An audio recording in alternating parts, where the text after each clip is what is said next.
You wake up in the morning and you think you're in control. You decide what to wear, what to say, and how to behave with people. But if you really pay attention to yourself, you will notice something strange.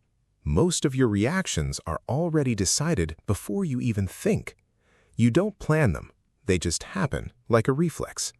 Someone says something slightly rude to you, and before you even think, your face changes, your mood drops, your tone becomes different, and after a few seconds, you might even ask yourself, why did I react like that? That question itself is the beginning of awareness, because in that moment, you realize something important. You didn't choose your reaction fully. It came automatically. And this is where human behavior starts becoming interesting. Most people believe they are thinking all the time before acting, but in reality, the brain doesn't wait for permission. It uses patterns. Whatever you have seen, felt, or experienced before, your mind stores it. And when a similar situation comes again, it doesn't ask you. It repeats the old response. This is why you sometimes feel like you are doing the same things again and again in different situations. Different people, same emotional outcome. Different moments, same reaction. It feels like life is repeating itself. But the truth is, not life repeating. It is you repeating your own internal programming. And the scariest part is, you don't even notice it while it's happening, because your mind is very fast, faster than your awareness. So what you call thinking is actually just a replay of old patterns. Let's go a little deeper. Think about a moment when you were angry. In that moment, did you carefully choose anger? No, it just came. You didn't sit and decide, I will now become angry. It happened first, and then you became aware of it. That small delay is very important because it shows that your emotions are not fully controlled by your conscious mind. They rise on their own, and your mind just reacts to them. Now imagine this happening all day. Every emotion, every reaction, every judgment, and you're just responding to what is already happening inside of you. So where is the real you in all of this? This is the question most people avoid because it creates discomfort. If you are not fully controlling your reactions, then what exactly are you controlling? This is where the idea of observation becomes powerful.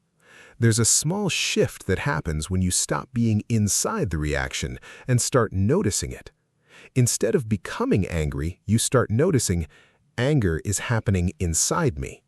Instead of becoming sad, you notice, sadness is coming. It sounds simple, but it changes everything. Because the moment you observe something, you are no longer fully trapped inside it. You create a small distance between you and the reaction. And in that distance, control starts to appear again. Not the fake control of ego, but real awareness.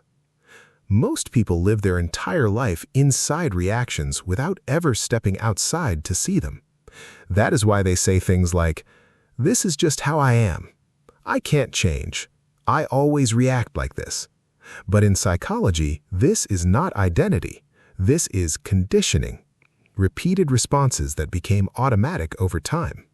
And anything automatic can also be changed, but only when it is seen clearly, not judged, not fought, just observed. The problem is most people don't observe themselves. They observe others. They can easily say, he's emotional or she overreacts, but when it comes to themselves, they feel blind. Because self-observation requires honesty, and honesty is uncomfortable. If you start watching your own reactions carefully, you will notice something very strange. You are not as free in your behavior as you thought. A lot of your decisions are emotional shortcuts. A word triggers you. A memory changes your mood. A tone decides your response. And all of this happens in seconds, so fast that you don't even get time to question it. This is why most human behavior feels automatic, not because humans are robots, but because the mind prefers efficiency over awareness. It chooses the fastest path, not the most conscious one. And the fastest path is always repetition. That is why patterns are so strong. Now think about your own life. How many times have you said something like, "Next time I will handle it differently"? But when the next time comes, you behave almost the same. Slightly different situation, same emotional reaction. This is not a lack of intelligence. This is a lack of observation. Because change doesn't start when you decide. Change starts when you see yourself clearly in the moment it is happening. Not after, not before, in the exact moment. That is where the mind loses its automatic control, and that is where awareness begins. If you start practicing even a small level of this observation in daily life, you will slowly notice a shift. You will still feel emotions, but they will not completely take you over. You will still react sometimes, but you will catch yourself earlier. And that small gap between reaction and awareness is where transformation actually lives. Not in motivation, not in promises, but in observation. Because the truth is simple, even if it is uncomfortable. You are not fully controlling your mind, but you can learn to see how it is controlling you. And the moment you see it clearly, it stops controlling you in the same way. Not because it disappears, but because now you are no longer completely unconscious inside it. You are aware. And awareness changes everything without force.